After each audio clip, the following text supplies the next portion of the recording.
tere tulemast Janari videoblogisse osa 1. Täna siis vaatame lähemalt, kuidas lisada Google Analyticat oma ettevõtte kodulehele. Meil on äsja valminud uus koduleht ja nüüd peaks hakkama jälgima, mis seal kodulehe peal toimub. Kuidas inimesed meie kodulehele sattusid, mis märksõnumis otsingumootorit kasutades ning mida nad selle kodulehe peal täpsemalt teevad.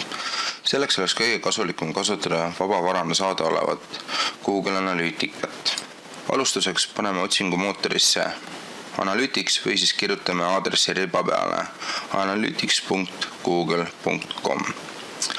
Valime esimese vaste ja alustuseks sign up now.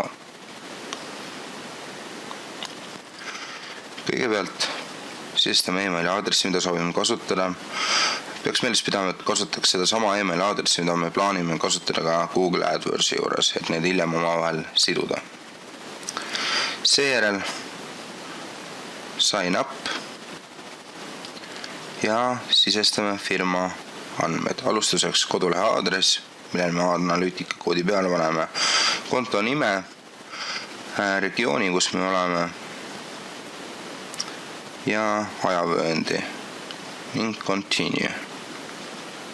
Seejärel sisestame konto halduri nime ja riigi, kus me asume. Seejärel vajutame continue. Seejärel aktsepteerime Google'i reeglid, kellel on aega, võib ka need läbi lugeda ja vajutame create new account. Järgmise sammuna kopeerime Analytica koodi, mille paneme siis kodulehe HTML koodi. Juhised, kuidas seda teha, on ka siin üleval rea peal olemas. Kellel jääb sellest väheks, siis on ka seal juures learn more. Meie aga sisestame selle oma kodulehe süsteemis olevasse vastavasse lahtrisse ning vajutame salvesta. Nüüd on kodulehe peal meil Google Analytica kood peal. Nüüd suundume tagasi Analytica kodulehele ja paneme linnukese I want to track AdWords campaign ning save and finish. Nüüd on meil Google Analytica kood peal ja see aktiveerib kuskil 20 minuti kuni tunni jooksul. Ja nüüd saame hakata jälgima, mis siis kodulehe peal toimub.